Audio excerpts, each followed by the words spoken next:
Tak krásné odpoledne, vážené kolegyně, vážení kolegové, je 14 hodin 30 minut a já bych vás poprosil všechny, abychom se usadili.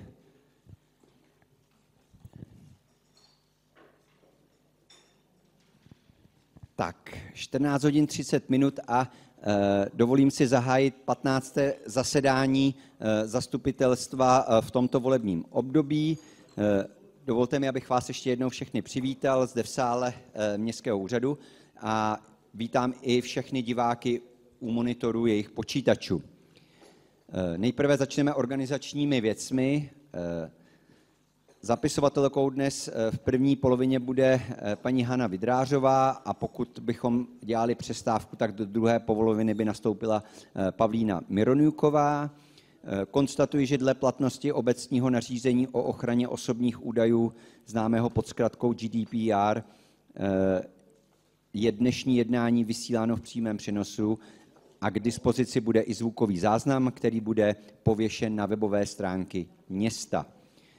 Dnešní přenos zajišťují jako obvykle Tomáš Horáček a Zbyněk Blažek. A teďka přistoupím na omluvenky. Z dnešního jednání jsou řádně omluveni pan zastupitel Hlaváč, pan zastupitel Bárta, paní zastupitelka Mrkvičková, paní zastupitelka Chvílová-Vébrová a pan zastupitel Kerber. Takže jestli dobře počítám, tak mám 5 omluvenek a v sále bychom měli být všichni ostatní, takže je nás zde 20 a tímto konstatuji, že je zastupitelstvo usnášení schopné. Dále mi dovolte navrhnout ověřovatele dnešního zápisu. Pokračujeme v abecedním pořadí, ale díky tomu, že tam máme právě velkou část omluvených, těch, kteří měli ověřovat, tak to vychází na kolegu zastupitele místostarostu Libora Honzárka a na kolegu zastupitele Daniela Chyma a dal bych prosím o tomto hlasovat aklamací. Kdo je pro? Všichni, děkuji. Dále konstatuji, že zápis z minulého jednání z 26. byl řádně ověřen. Došlá korespondence byla postoupena příslušným odborům k řádnému vyřízení. Upozorňuji na interpelace, pokud by někdo měl nějaké dotazy, případně protinávrhy usnesení, tak pokud by to bylo něco složitějšího, tak ideálně písemně k rukám pana tajemníka. Jinak samozřejmě vždycky dost prostoru se vyjádřit i k tomu bodu přímo při jednání. A teď můžeme přistoupit už k programu jednání.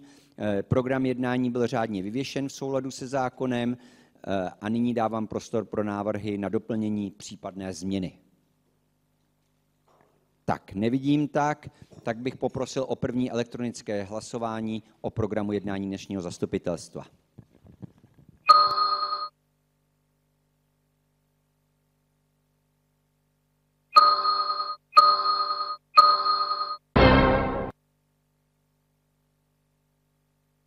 Tak všech přítomných 20 zastupitelů hlasovalo pro a tímto se můžeme vrhnout hnedka do prvního bloku a to jsou podklady člena zastupitelstva a předávám slovo panu senátorovi Teclovi.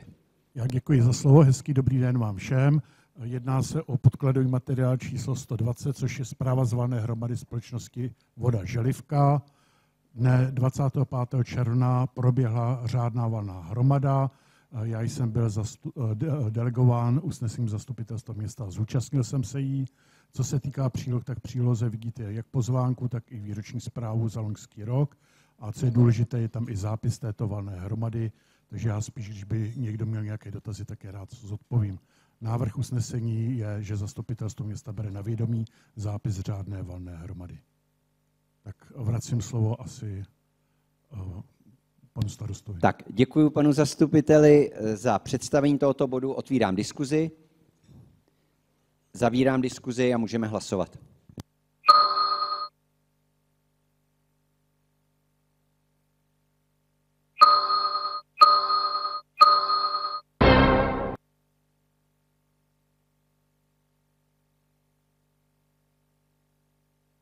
Materiál byl schválen 20 hlasy a Přesouváme se do bloku starosty města, takže do mého bloku mám tam celkem 7 materiálů a začínám prvním materiálem a to je materiál číslo 122, žádost o individuální dotaci BK Havlíčkův Brod z důvodu zvýšených nákladů při rekonstrukci zimního stadionu. V příloze máte řádně popsáno, z jakého důvodu BK Havlíčkův Brod o tuto dotaci žádá. Je to zejména z toho důvodu, že nejsme schopni teďka jim poskytnout zimní stadion k dispozici, protože se rekonstruuje, jak jistě všichni víte. Rekonstrukce by měla být dokončena v řádném termínu někde zhruba kolem 10. října a s tímto vlastně jim vznikly poměrně vysoké náklady, zejména na pronájem ledu, tak jak je v žádosti zhruba 1,1 milionu musí investovat do pronájmu na okolních zimních stadionech a plus tam mají samozřejmě zvýšené náklady na dopravu, takže předkládají tuto žádost. My jsme to nějakým způsobem konzultovali i s technickými službami a tuhle částku bychom dokázali krýt z peněz, které ušetříme za to, že vlastně ten zimní stadion teďka nefunguje a tím pádem šetříme tu elektrickou energii a teoreticky by se v rozpočtu nemělo nic zásadního rozhodnutím s touto dotací stát. Takže to je můj komentář a otvírám k tomuto bodu diskuzi.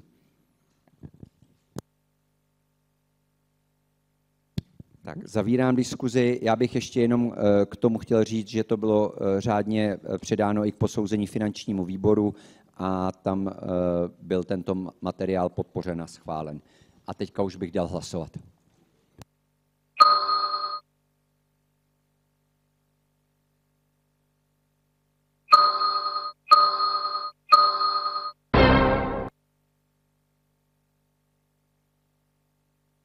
Tak 19 zastupitelů hlasovalo pro a přesouváme se. A pan místostarosta Slávka?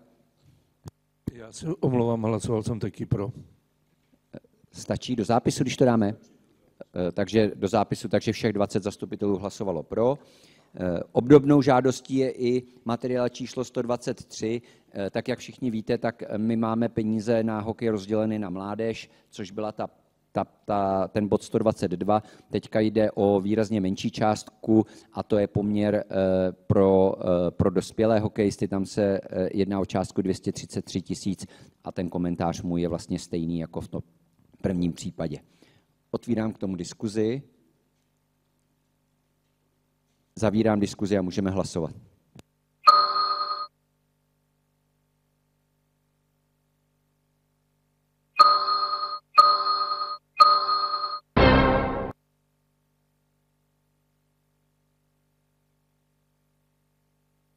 Tak materiál všemi 20 hlasy schválen. Dál máme materiál číslo 124, žádost o prominutí odvodu části dotace za rok 2024 tatínci dětem zapsaný spolek. Jde o to, že tento zapsaný spolek, který tady organizoval, řekl bych, velmi povedenou akci Molitanový muž, ne úplně dobře přečetl podmínky naší žádosti a opomněli podat včas vyúčtování, protože my máme vlastně v podmínkách, že po uspořádání akce do nějakých dnů musí podat to vyúčtování. Oni měli kvůli covidu několikaletou pauzu s tím pořádáním a malinko jim to z toho vypadlo. A teď nás teda žádají, jestli bychom tuto částku, což je 6 200 korun, kdybychom jim o 10% tu dotaci krátili, neodpustili. Za mě můžu konstatovat jenom, že to je poprvé, co tenhle spolek kdy žádal, že by to opomněl, to včasné podání. A myslím si, že z minulých zkušeností už jsme tady některé takovéhle žádosti měli a povětšinou, když to byly lidi nebo organizace, které to udělali poprvé, tak jsme se přiklonili k tomu, že odpouštíme. Takže otvírám k tomuto bodu diskuzi. Pan zastupitel Frič. Dobré odpoledne všem. Já to zdůvodnění beru, ta výmluva, že opomněli, tak určitě, když žádali o tu dotaci, tak si ty podmínky přečetli a tam to bylo už z začátku jasně napsané, ale nějakým způsobem se to zdůvodnit musí, každý Myslím si, že ta akce, tak jak jste říkal, se doopravdy povedla a není to jejich hlavní zaměstnání a jak jste říkal, že jsme je odpouštěli i ostatním a myslím si, že těch 10% by k tomu bylo a že doufám, že to bude pro ně poučením do dalšího, protože ty peníze byly, myslím, že účelně vynaloženy a měli by si dát na to příště pozor a měli by se dávat určitě i druhý šance, takže to je tak za mě všechno. Děkuji. Někdo další do diskuze k tomuto bodu? Pokud ne, tak můžeme hlasovat.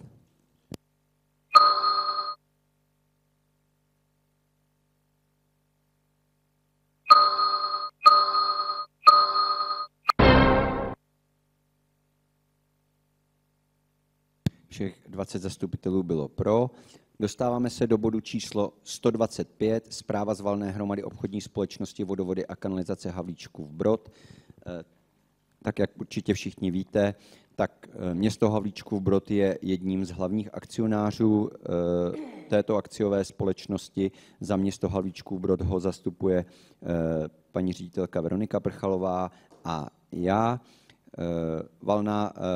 Valná hromada proběhla bez problémů, nikdo z akcionářů se tam vlastně proti předložené závěrečné zprávě a hospodaření nevymezoval.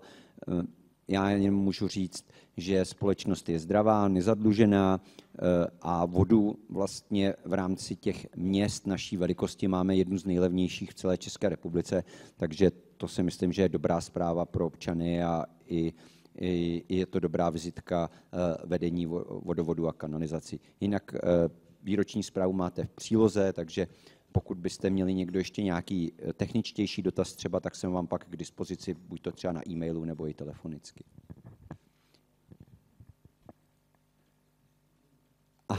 A pan inženýr Jukl jako správný hospodář na mě gestikuluje se správnou poznámkou, že z vodovodu a kanalizací samozřejmě město získává i dividendu, kterou jsme akorát letos odložili její splatnost na konec roku z nějakých administrativních úkonů, takže i to je příjemná zpráva pro město, že část peněz nám jde potom a můžeme ji třeba investovat do nějaké doprovodné infrastruktury.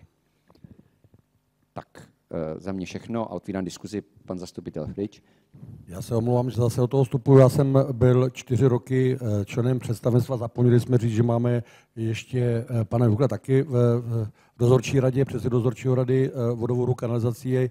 A já jsem chtěl jenom za své zkušenosti říct, že vodovody a kanalizace, respektive všechny vodovody a kanalizace v naší republice čelí nájezdům minoritním vlastníkům, kde vlastně zpochybňují úplně všechno, co se dá. A vedou se i soudní spory a co se týká vodovodu a kanalizací Havlíčkův Brod, tak doopravdy odolává všem nájezdům. Je to z mého pohledu, pokud se za ty 3 roky nic nezměnilo, nebo za 2 roky nic nezměnilo, tak to byla zdravá společnost, která produkuje svým minoritním i majoritním vlastníkům dividendy a za mě ta zpráva z valné hromady nebo to hospodaření, které bylo a valná hromada to, co schválila, tak je ve v podstatě pravda a za mě chvála a čest vodovodům a kanalizacím. Tak děkuji za ten příspěvek. Někdo další do diskuze?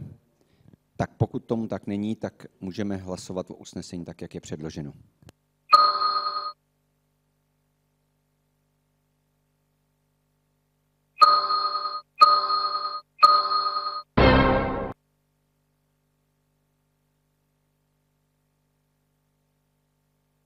Tak všech 20 zastupitelů bylo pro a dostáváme se do dalšího bodu, a to je bod číslo 126, ceny města Havlíčkův Brod za nejkrásnější knihu 34. podzimního knižního veletrhu.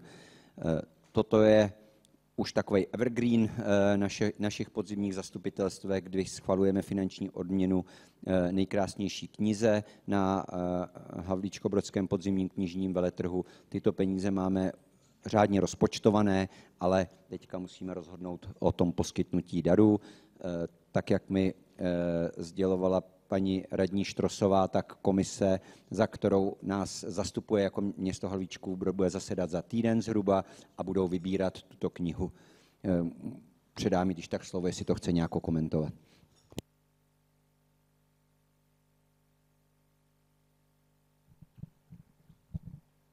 Přeji všem dobrý den a komise odborníků se sejde příští pondělí od 9 hodin a budeme teda vybírat nejenom nejkrásnější knihu, kterou podporuje město Havlíčkův Brod, ale jsou to ještě další knihy, které podporuje kraj Vysočina a tiskárny Havlíčkův Brod. Takže držte nám palce, budeme se vždycky snažit vybírat ty nejlepší. Tak, děkuji a otvírám diskuzi k tomuto bodu. Zavírám diskuzi a můžeme dát hlasovat.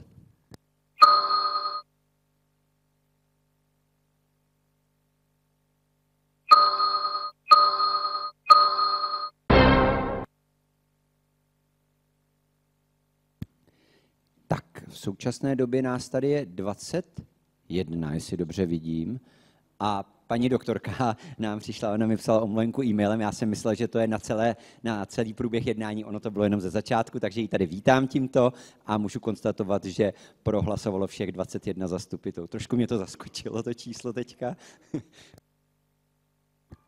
Tak a postupujeme k dalšímu bodu a to je bod číslo 127 a to jsou ceny města Havlíčkova Brodu pro nejlepší žáky základních škol za rok 2023 a 2024. Dle statutu ceny města Havlíčkova Brodu pro nejlepší žáky základních škol tyto žáky nám navrhují školy, tyto následně postoupí do výboru a tak, jak jsem to navnímal z toho, tak výbor pro školství a volnočasové aktivity se jednoznačně shodl. Všech 11 přítomných bylo pro a máme tady seznam těchto odměňovaných žáků. Já jenom k tomu chci říct, že vždycky to tady tak trochu jakoby vyzradíme už před konáním té akce, protože to nějakým způsobem prochází nějakou administrativní mašinerií a teďka s novou paní tiskovou mluvčí řešíme možnost toho, že bychom v příštím roce už dokázali tu věc utajit a schvalovali bychom to potom nějakou formou asi stejnou, ale buď to ex post až, to znamená, že by nejdřív jsme ty žáky odměnili na té slavnostní ceremonii a potom jsme to až schválili, protože to trošku nám to kazí to, že vlastně teďka už všichni vědí, jak to dopadne, ta slavnostní ceremonie proběhne, ale ty děti nemají ani takovou tu významnou radost, ani z toho nejsou nějak bůh ví jak nadšený, takže hledám nějakou cestu, jak to udělat trošku jinak. Možná to pro úřad bude trošku složitější pak ve vztahu k tomu vyplácení těch peněz, ale myslím si, že to lehce zvládneme tohle. Takže to je jenom na úvod k tomu a otvírám diskuzi. Zavírám diskuzi a zeptám se, jo, ono to je vlastně v jednom usnesení, takže hlasujeme o jednom usnesení tak, jak je předložené.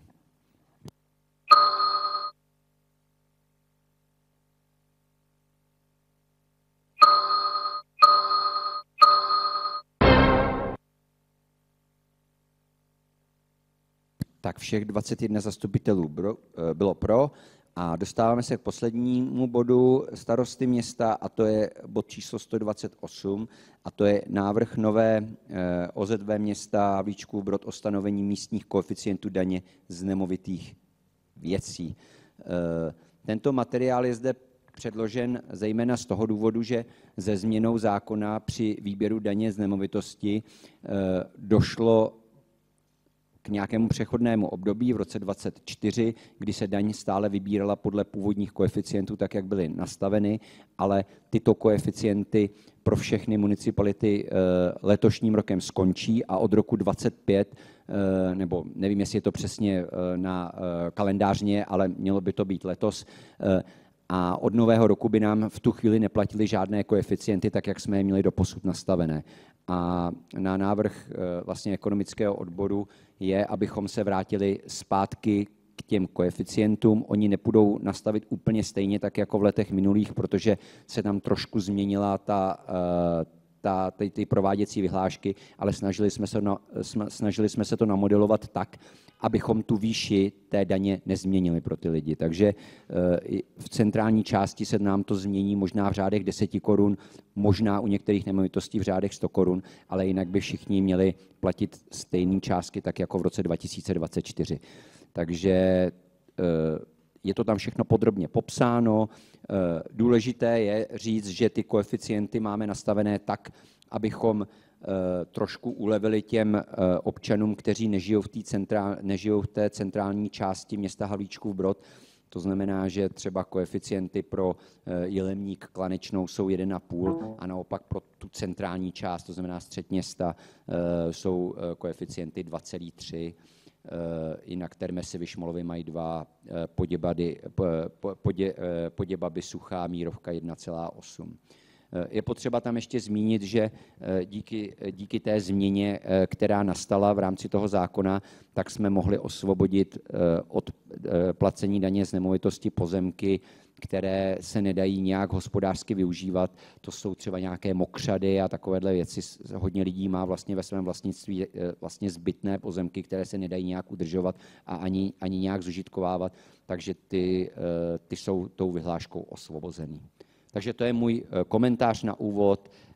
Pokud bychom tuto vyhlášku nepřijali, tak bychom od roku 2025 jako město ztratili zhruba příjem 13 milionů korun, což nejsou malé peníze a dokážu si představit, že je zase dokážeme zpátky investovat do té infrastruktury, která tady je. Tak a otvírám k tomu diskuzi. Pan zastupitel Frič. Já bych se chtěl zeptat, samozřejmě tohleto, co jste říkal, tak je rozumný, ale bych se chtěl zeptat, jste vlastně říkal, že se to udělalo rozumně v době, kdy vlastně vláda nemůže rozhodnout o nějakých výši nebo zvednutí finančních prostředků na výdělky, ale o daních je jasný, tak rychle vybrat. Těch 13,3 milionů, když vlastně jsme říkali, že to bude v řádě 100 korun, tak proč bychom o ně přišli téma koeficient, nebo teda 13,3 milionů to teda zaplatí, tak se teda musí nějak zvednout o nějakou velkou částku, nebo nerozumím tomu, tedy, když bychom to nepřijali, proč přijdeme o 13 milionů? Jde o to, že ty koeficienty přestanou platit. A my jsme je měli už z let minulých nastavené a když je znova nenastavíme, tak o ty peníze přijdeme jako město. Už tomu rozumím. Děkuji. Jo, ale jenom jako město. To nemá se státem nic společného, to jsou naše peníze. Jo, já jsem to původně pochopil, že vlastně těch 13,3 milionů je tím, že vlastně jsme nastavili ty koeficienty, tak vybereme víc. Ne, my bychom o ně přišli. Jasně. My budeme skoro na stejných penězích, co vlastně tato vyhláška stanoví, tak v roku 2024. Ano, přesně tak. Snažili jsme se to namodelovat tak, aby jsme byli vlastně na tom stejným, tak jako to bylo předtím, takže tam nedošlo k žádným výrazným posunům. Ještě někdo se chce zeptat k tomuto bodu na něco? Diskuze je otevřená. Pokud ne, tak bych poprosil o hlasování.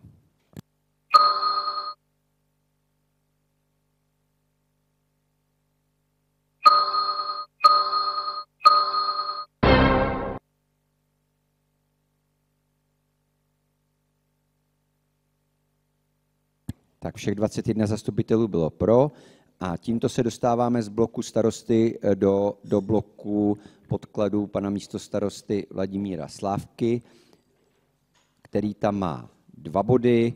Prvním bodem je bod číslo 115 a předávám mu tímto slovo.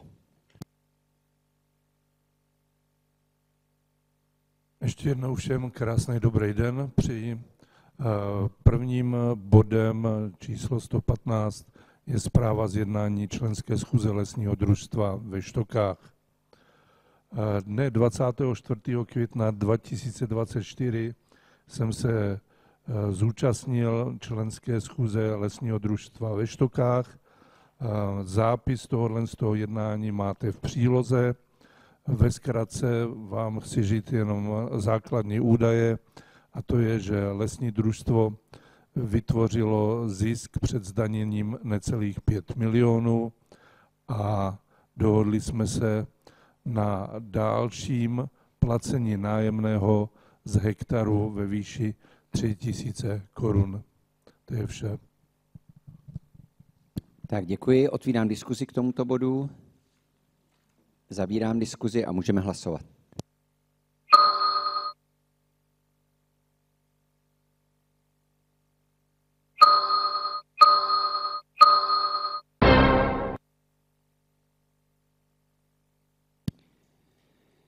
Takže materiál 115 schválen 21 hlasy a přecházíme do bodu číslo 116 a předávám slovo. Další bod číslo 116 se týká základní školy Nuselská a jde o aktualizaci přílohy číslo 1 zřizovací listiny příspěvkové organizace Základní škola Havlíčkův Brod Nuselská. Spočívá hlavně ve svěření pozemku ve vlastnictví města Havlíčkův Brod, které budou dotčeny výstavbou multifunkčního sportovního hřiště v bezprostřední blízkosti této školy a předání těchto pozemků do správy a hospodaření uvedené příspěvkové organizace. Zdůvodním to dál. Konečně po dlouhých letech se dostáváme k tomu, že základní škola Nuselská bude mít své hřiště. To hřiště se částečně platí i z dotací a základní podmínkou pro dotaci je to, že všechny ty pozemky, na kterých se bude výstavba, musí spadat pod tuhle školu. Tak děkuji. Otvírám diskuzi k tomuto bodu. Zavírám diskuzi a můžeme hlasovat.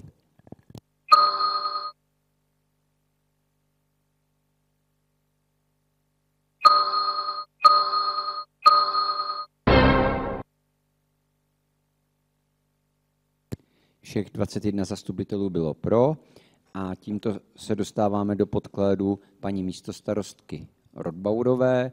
Ta tam má 11 materiálů a zkusili bychom postupovat tak, jako v tomto případě děláme obvykle, že bychom si označili materiály, které chceme dát do bloku a v případě, že někdo ze zastupitelů bude chtít k nějakému materiálu diskutovat, tak zvedne při čtení toho čísla ruku a dáme ho samostatně.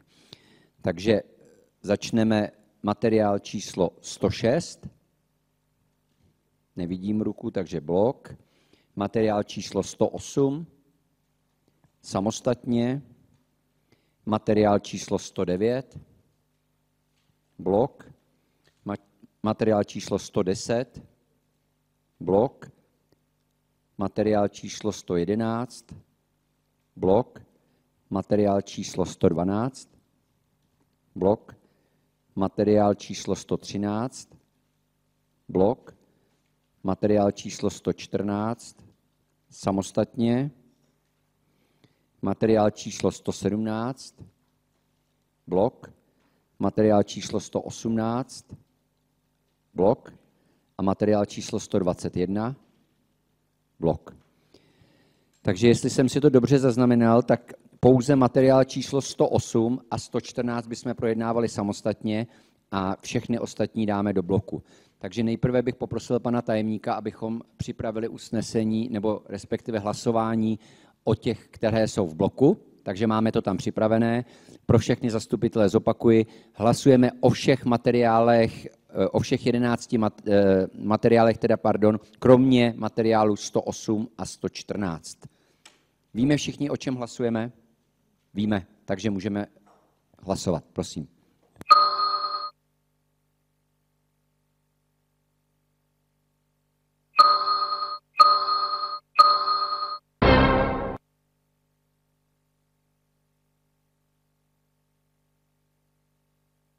Tak schváleno všema 21 přítomnými hlasy a teďka se teda vrátíme zpátky k materiálu číslo 108 a předávám slovo paní místostarostce, aby to komentovala.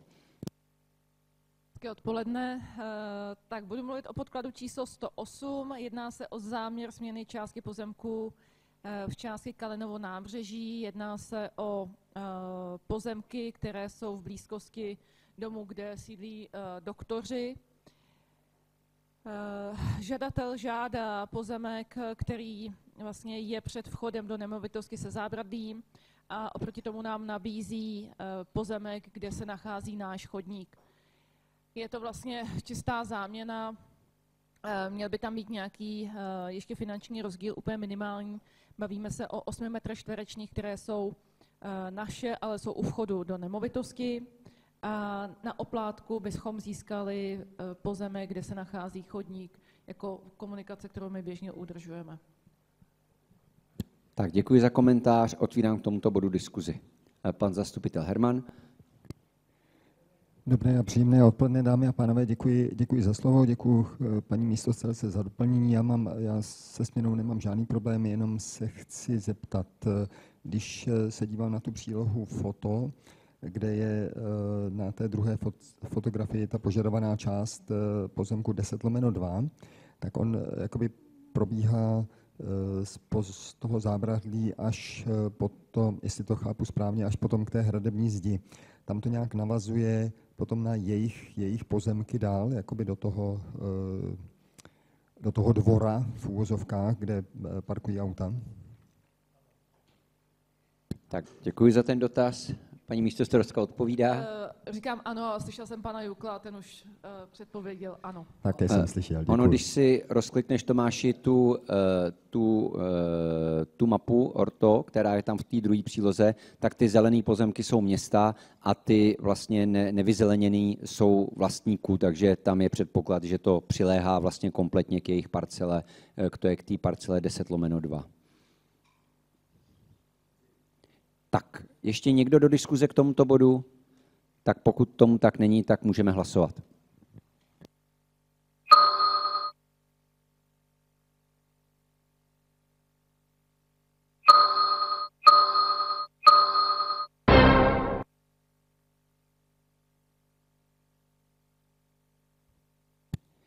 Děkuji, takže materiál číslo 108 schválen 21 hlasy a teďka postupujeme k druhému bodu a to je bod číslo 114 a předávám slovo paní místostarostce. Tak k podkladu číslo 114 budeme jednat o přijetí daru od kraje Vysočina a jedná se o dar inženýrských sítí v ulici Kyjovská. My jsme získali od kraje Vysočina pozemky jako takové. Kraj nám ještě chce nabídnout jako dar stavby komunikace na dotčených pozemcích plus stavby inženýrské sítě veřejného osvětlení v počtu 10 kusů sloupu s osvětlením, a to včetně rozvodu na pozemcích uvedené v podkladu. Tak děkuji za komentář, otvírám diskuzi k tomuto bodu. Pan zastupitel Herman. Děkuji za slovo, já mám pouze formální záležitost, která možná není úplně podstatná. Když jsme přijímali usnesení číslo 31/23 přijetí darů těch pozemků, tak bylo zastupitelstvo města Skalie přijetí darů pozemků a v úplném závodu je od koho? Od kraje Vysočina. Zde přijímáme také dar, tedy ty inženýrské sítě, ale už tam není na konci uvedeno od koho. Domnívám se, že by to asi bylo vhodné v tom usnesení, od koho ten dar přijímáme. To jsme stejně jako v tom předchozím usnesení, kde se jednalo o pozemky, i zde, pokud se jedná o ty inženýrské sítě, zastupitelstvo schvaluje přijetí darů a na konci od kraje Vysočina, Žižkova 1882, Jihlava. Děkuji. Ano, předávám slovo zpátky paní místostarostce. Jestli mohu požádat pana tajemníka o doplnění textu v tom znění, v kterém říkal pan zastupitel Herman. Prosím o trpělivost kolegy.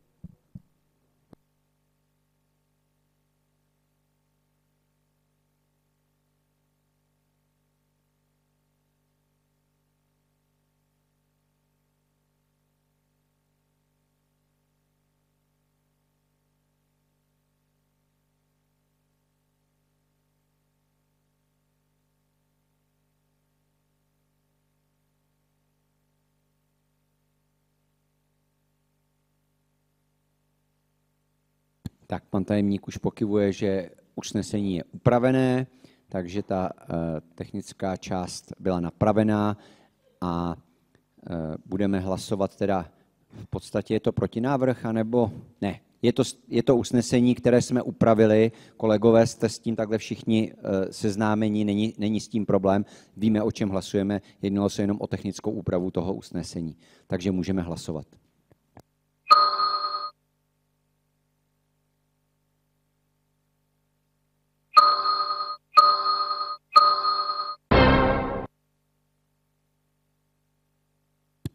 Všech 21 zastupitelů hlasovalo pro a tímto jsme se dostali z podkladu paní místostarostky do bloku různé.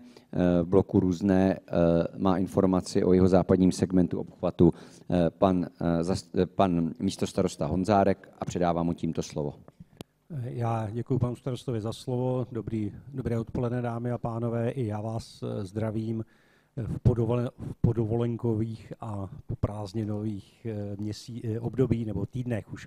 Já nemám příliš moc práce dnes, protože posouzení jeho západní trasy segmentu se zatím moc nepohnulo z důvodu, že je v tuto chvíli dokončován proces vlastně té dokumentace pro posouzení vlivu na stavby na životní prostředí. Tam krajský odbor životního prostředí vyžádal vlastně ten proces, aby byl monitorován celý rok, to znamená teď na přelomu září, října bude dokončeno to 12měsíční období, kterým vlastně se posuzuje ten stav dotčeného území, aby mohly být seriózně zpracovány potenciální dopady životního prostředí nebo potenciální dopady provozu té stavby na životní prostředí. Takže předpokládám, že v dalším měsíci už bychom něco konkrétnějšího měli mít. V tuto dobu nemám nic konkrétního, co bych vám sdělil.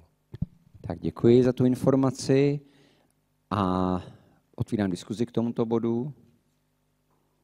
Zavírám diskuzi a přesouváme se do bodu číslo 119, bezúplatný převod kostela svaté Kateřiny Havlíčkův Brod. Jenom kolegy upozorňuji, že je to bez usnesení prozatím a předávám slovo paní místostarostce. Tak, já si dovolím vám předložit v tuto chvíli oficiální žádost od římskokatolické farnosti děkanství Havlíčkův Brod, kde nám nabízejí skutečně vážně kostel svaté Kateřiny, všichni tuto památku známe. Předkládáme to jako k seznámení, tak abychom v následujících týdnech mohli projít nějaké kolečko různými složkami samosprávy, aby jsme dokázali zvážit veškeré přínosy, případně rizika spojené s touto památkou. Tak, dotazy. Tak.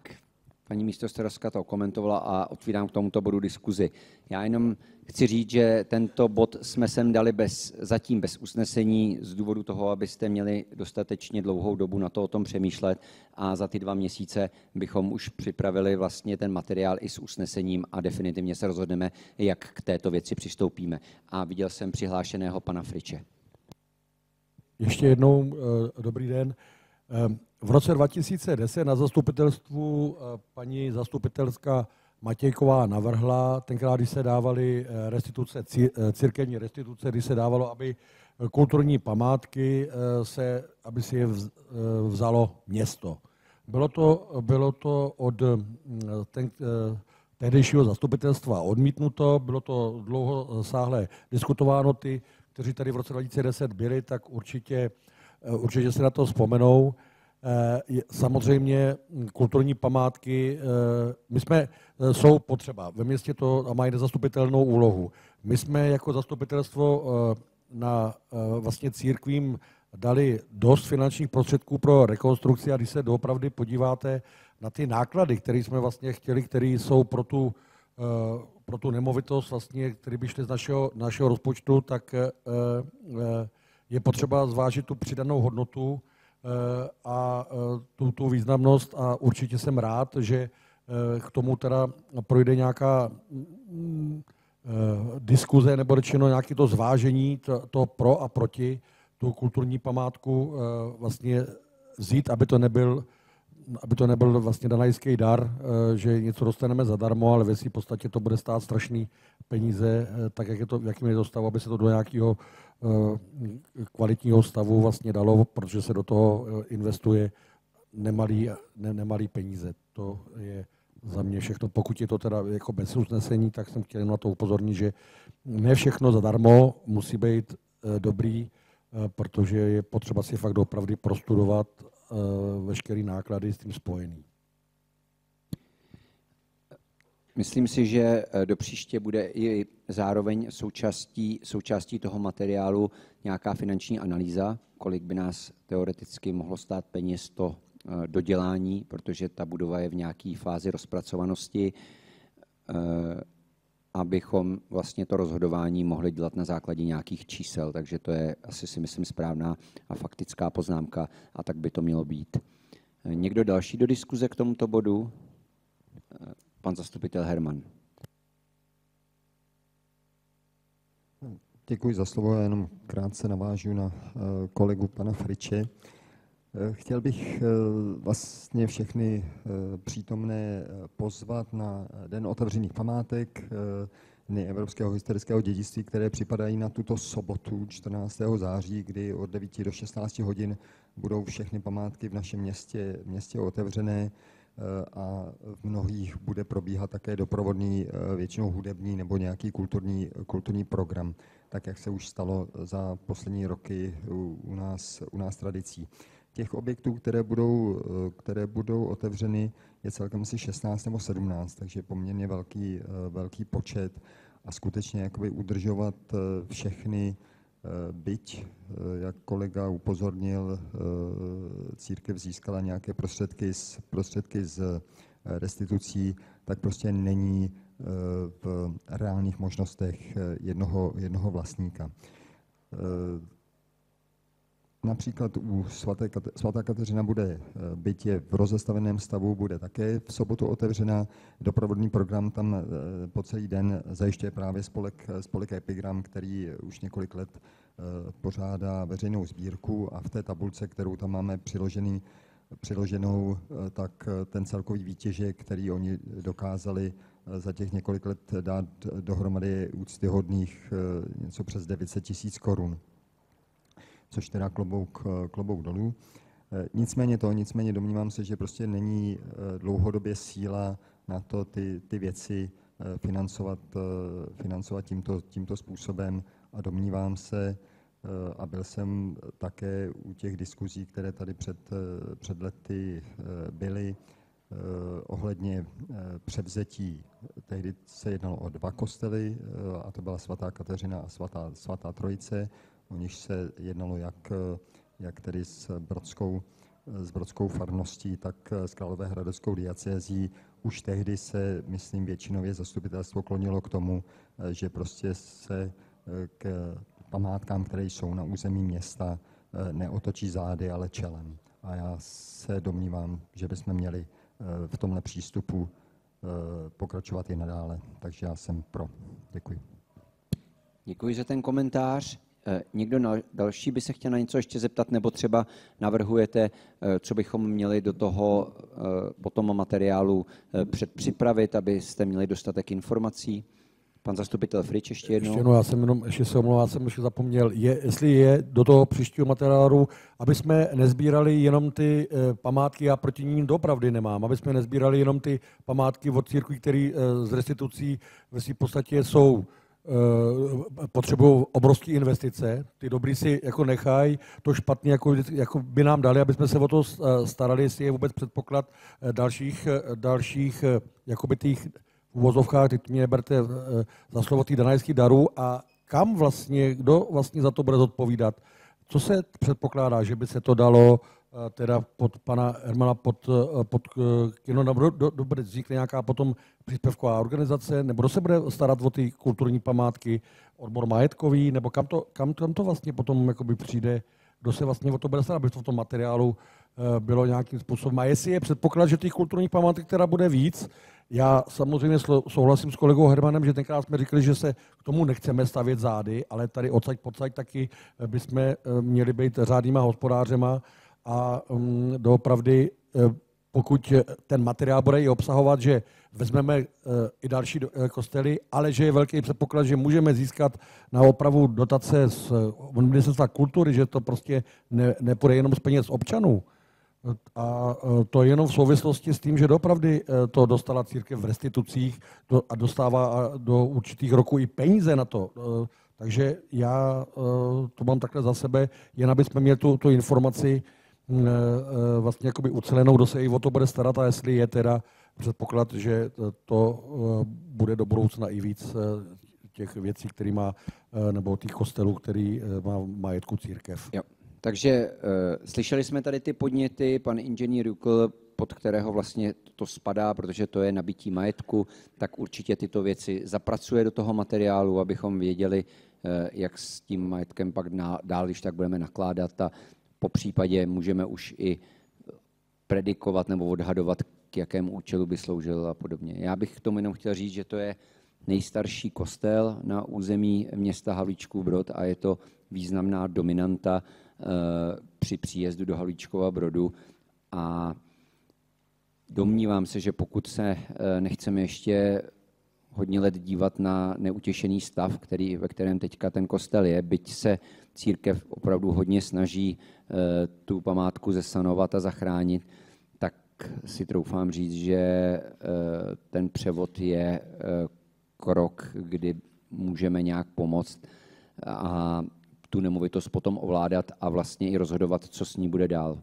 Protože pak je varianta B, že církev může přijít s žádostí o pomoc finanční a budeme investovat do cizího majetku a to mi přijde méně zajímavý z našeho pohledu, protože pak bychom neměli kontrolu zase na tom, co by tam mohlo v tom kostele být. Ten kostel, tak jak mám ty informace, může sloužit i jiným věcem než církevním, takže zřejmě by tam vzniklo nějaké kulturní, komunitní centrum, které bychom teoreticky mohli přidružit pod naše SROčko, pod naše MDKO, které už v tuto chvíli spravuje vlastně starou radnici, stará se i o pronajatý kostel klášterní a tohle by byla budova, která k tomu může přibýt.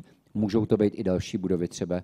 Tím neříkám, že nám církev nabízí další kostely, ale musíme se zamyslet i třeba nad tím, co se Štáflovou chalupou, protože tam nějakým způsobem taky probíhá nějaká činnost, je to dokonce národní kulturní památka a budeme ji chtít využívat pro turistický ruch, takže je to pak na zváženou tohle všechno.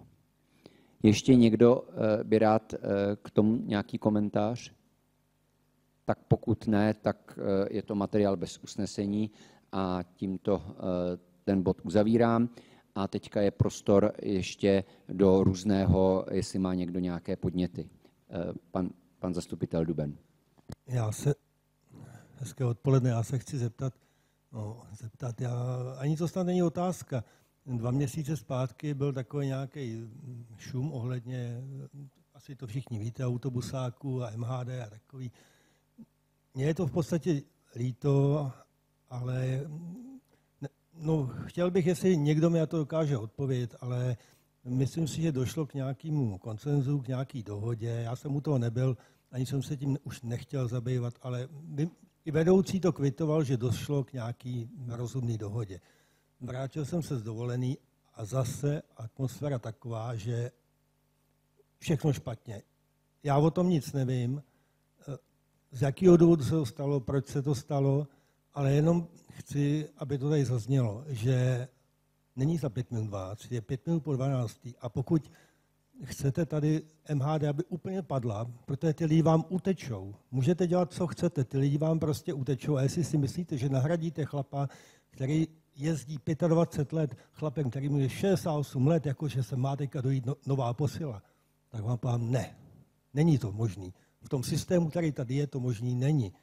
A je mi to líto, že lidi, kteří makají tolik hodin, že brají o peníze jak malí děti. Mně je to fakt líto a nechci nikoho napadat. Spíš bych se vás chtěl poprosit, něco s tím udělejte. Děkuju.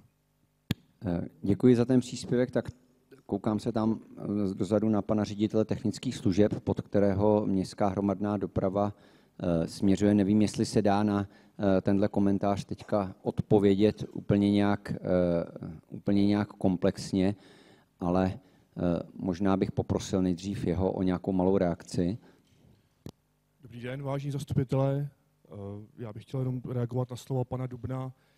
Nemám žádné informace o informacích, o kterých on hovoří, a v současné době je vyjednávání s odbory před uzavřením, kdy nemám vlastně ani od předsedkyně odborové organizace žádné informace o věcech, o kterých hovoří pan Duben, a myslím si, že to vyjednávání o kolektivní smlouvě nebo mezi odbory a technickými službami dospělo ke svému zdárnému konci a nemám žádné informace o nějakých komplikacích. Dobře, děkuji. I přesto bych vás poprosil, pane řediteli, abyste nějakým způsobem bral na zřetel tyto slova, co tady byly, a nějakým způsobem jste se snažili najít nějakou rozumnou dohodu, protože samozřejmě ty řidiči jsou nedostatkovým zbožím, když to mám takhle říct, ale ne zbožím, ale samozřejmě nedostatkovými lidmi na trhu práce, takže by bylo dobré na to brát nějaký zřetel a pokračovat v tom. A ještě po mé pravé straně se hlásí paní místostarostka Rodbaurová, pod kterou technické služby spadají. Já moc děkuji za slovo. Téma městská hromadná doprava je mi blízké, jsem v úzkém kontaktu s panem vedoucím, s panem Hepnerem i s panem ředitelem. Co se týká mezd jako takových, tohle téma jsme otevřeli a stále řešíme s odbory. Co se týká té druhé věci, a je to osobní ohodnocení a prémie, můžu to říct takhle nahlas, tak je to téma, které teďka řeší pan ředitel a chceme, aby to došlo do zdárného konce.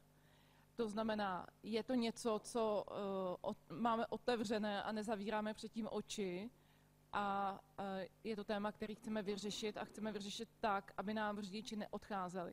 Víme, že nám někteří řidiči odcházejí, ale není to z důvodu platu. To si řekněme upřímně, že to tak není. A pokud víme, že někteří řidiči odešli, a vím o jednom, který odešel z důvodu platového ohodnocení, tak se nám za 3 měsíce vrátil s nějakými informacemi, jak to zatím potom je. Děkuju. Dobře, někdo další do různého? Pan zastupitel Frič. Pane starosto, já mám jenom jeden dotaz k vám. Víte, jakým způsobem dopadlo vyjednávání jako na státní úrovni mezi odbory a vládou o zvýšení platu, kdybychom tak řekli, zrovna nějaký valorizace nebo nějaký inflace u nejnižších platových tříd, který má samozřejmě i město, včetně policie, plánuje, nebo naposledy pan ministr Jurečka vystoupil s tím, že zaměstnavatelé tyto nejnižší funkce, ty, které jsou tedy pod prakticky minimální mzdou v tarifech, jako jsou uklizečky, jednalo se i o policii městskou, teda tam se jednalo o státní, ale v našem případě tedy o městskou, a hodil to na zaměstnavatele, že vlastně i v rozporu se zákoníkem práce, kde jsou uvedeny důvody, za které se udělují odměny za vykonanou práci, že se budou dělat odměny. Počítá se v městě, že v Haličku Brod, že tyto skupiny, ty nejohroženější, ty, které jsou v těch druhých až pátých platových třídách, že budou nějakým způsobem odměněni, nebo že tedy že jim bude nějak nebo dána nějak přidáno, ale ne formou teda tarifu, ale nějakých odměn, včetně teda městské policie? Tak je potřeba říct, že město Haličkův Brod už vlastně na podzim svým rozhodnutím v rozpočtu bez ohledu na to, jestli vláda přidává nebo nepřidává úředníkům, zvýšilo mzdy, nebo respektive navýšili jsme balík peněz, které jsme schopni utratit na mzdy o 5%. To jste tady všichni, tak jak jste tady seděli, pokud jste hlasovali pro schválení rozpočtu, schválili. Takže i přesto, že stát nepřidává svým úředníkům, tak my jsme zcela určitě všem úředníkům přidali 5%, což jsme odhadovali, že to bude zhruba letošní inflace. O tomhle jsem se bavil s panem tajemníkem a samozřejmě bych byl rád, kdyby se zvýšení mezd dostalo i do příštího rozpočtu, zase minimálně o nějaký inflační tarif. Pak je otázka toho odměňování těch skupin, které jsou možná, zdá se, být podhodnoceny, zejména je to u těch nováčků, kteří nastoupí do úřadu, protože nemají odpracované ty roky, ale to je na systémovou změnu ze strany zákona. S tím my tady těžko něco uděláme a nedovedu si představit, že by třeba pan tajemník dával potom odměnu nastupujícímu zaměstnanci, který tady bude krátkou dobu, třeba půl roku a dával mu odměnu ve výši násobku toho, jakou dává odměnu třeba člověku, který tady pracuje 10, 15, 20 let, tak tam pak bude samozřejmě velký problém mezi těmi zaměstnanci, že budou cítit určitou nespravedlnost, protože odměny jsou tady vždycky od toho, že odměňujeme ty pracovníky za tu práci. Jo. Takže tohle, co tady zmiňujete, je spíš nějaká systémová, nebo by měla být nějaká systémová změna ze strany státu, ale říkám, nezapomínáme na naše zaměstnance a věřím tomu, že jsou spokojení zde a že se snažíme nějakým způsobem finančně je motivovat.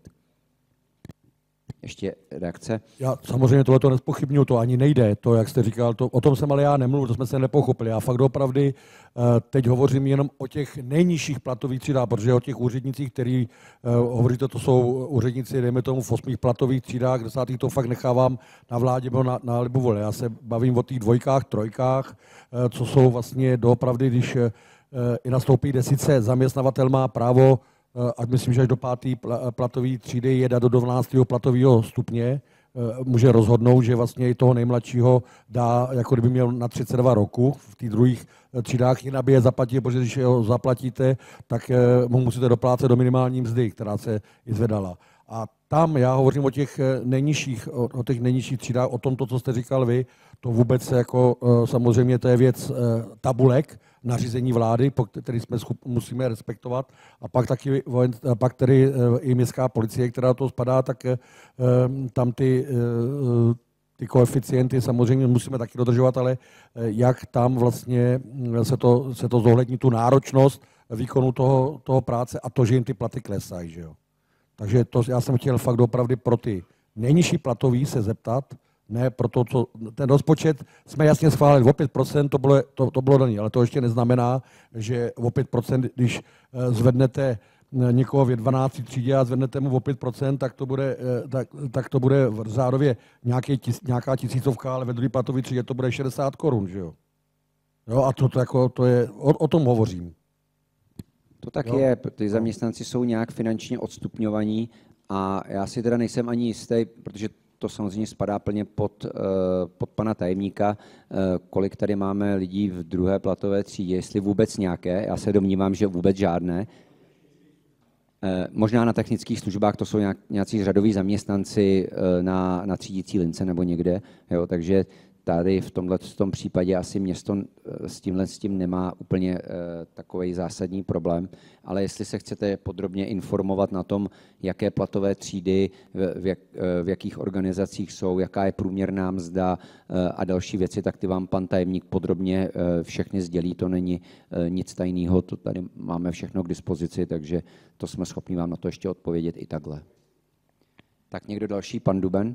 Já bych ještě jenom chtěl reagovat, aby to nebylo bráno jako nějaká výhruška nebo něco, to ne, tak jsem to ani nechtěl, ani jsem to tak nemyslel. Jenom vás chci upozornit, že to, jestli vedení technických služeb o nějaké situace neví, nebo město neví, že ta situace neexistuje. Já jsem mezi těma lidma každý den a teďka vůbec nemluvím za sebe. A věřte tomu, že vám nelžu, že tam ta situace je taková, že se to může zbortit, nechci pát ze dne na den, ale fakt to tak je. Děkuju. Já jsem to taky vnímal a i proto jsem dal celkem jasně zřetelný signál panu řediteli, aby se tím zabýval a věřím tomu, že nám napíše nějakou zprávu paní místostarostce, pod kterou technické služby spadají a dá vás do kopie, třeba abyste měl tu informaci, jakým způsobem to pokračuje, jak se to řeší. Ještě někdo něco do různého, se zeptám, kolegové? Tak, nevidím nikoho přihlášeného, tak si dovolím už jenom na závěr pár pozvánek, které na nejbližší akce, které nás tady budou čekat. Jednou tou pozvánkou už bylo od pana zastupitele Hermana, a to jsou Dny evropského dědictví v Havlíčkově Brodě.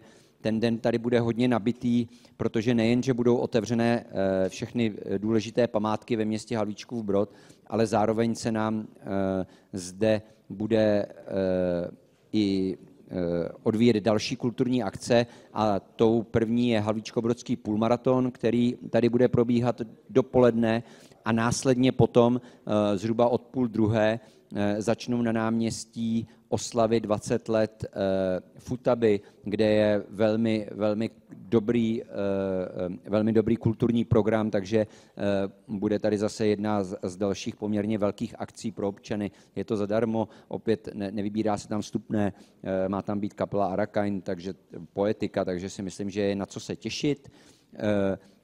Ve 14.9. ještě proběhne velmi zajímavá věc, a to bych tady rád zmínil, a to je oslava výročí odhalení pomníku Karla Havlíčka Borovského, protože máme k tomuto odhalení významné výročí a u pomníku proběhne nějaká inscenace znovu odhalení, kterou tady organizuje Galerie výtvarného umění a zároveň je to i pozvánkou na jejich velmi povedenou výstavu Boj o malé město, kde i tam na této výstavě je připomenutí, jak se tady vlastně zápasilo o umístění toho pomníku. Takže to bych vypíchl z těch kulturních akcí jako velmi zajímavou věc. Tak to bude všechno 14.9. tuto sobotu.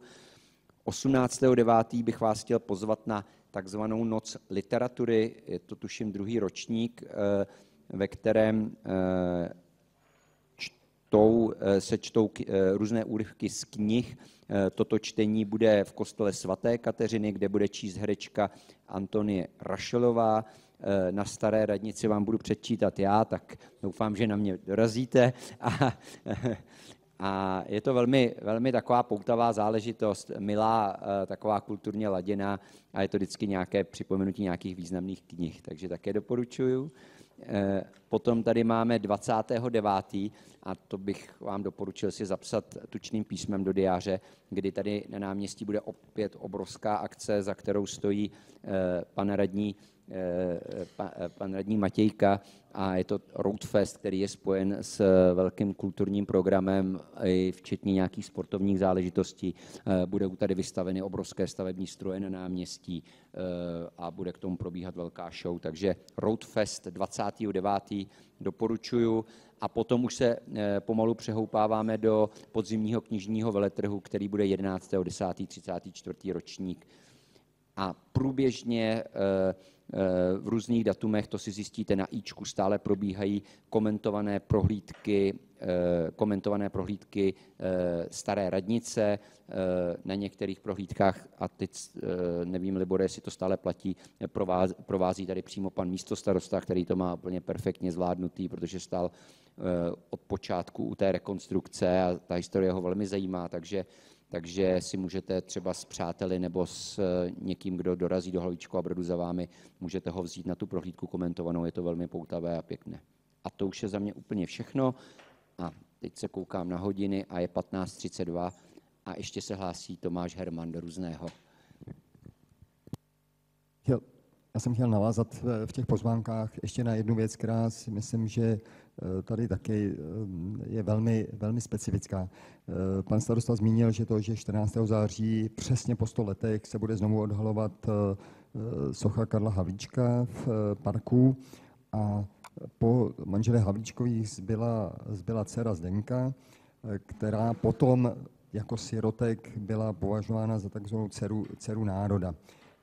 Televizní stanice Kanál Plus vytvořila v tuhle chvíli televizní minisérii o 6 dílech s názvem právě Dcera národa, která půjde do české premiéry 23. září v kině Lucerna v Praze. Nicméně my jsme dostali vzhledem k vztahům k Havlíčkovi velmi exkluzivní možnost slavnostního promítání poloviny té minisérie ve čtvrtek 3. října v našem kině, to znamená 3 z těch 6 dílů budou u nás promítány a to za přítomnosti tvůrců. Skutečně to chceme udělat jakoby v tom duchu, aby to bylo jako na filmovém festivalu a skutečně jakoby taková premiéra. Takže ve čtvrtek 3. října v našem kině velmi slavnostní promítání televizní minisérie Dcera národa. Jste zváni. Ano. To se mi nějak nedostalo sem, ale samozřejmě o té akci vím a těším se na ní. Takže doporučuji také všem. Takže pokud už to bylo opravdu všechno, tak v 15:34 končím zastupitelstvo. Děkuji.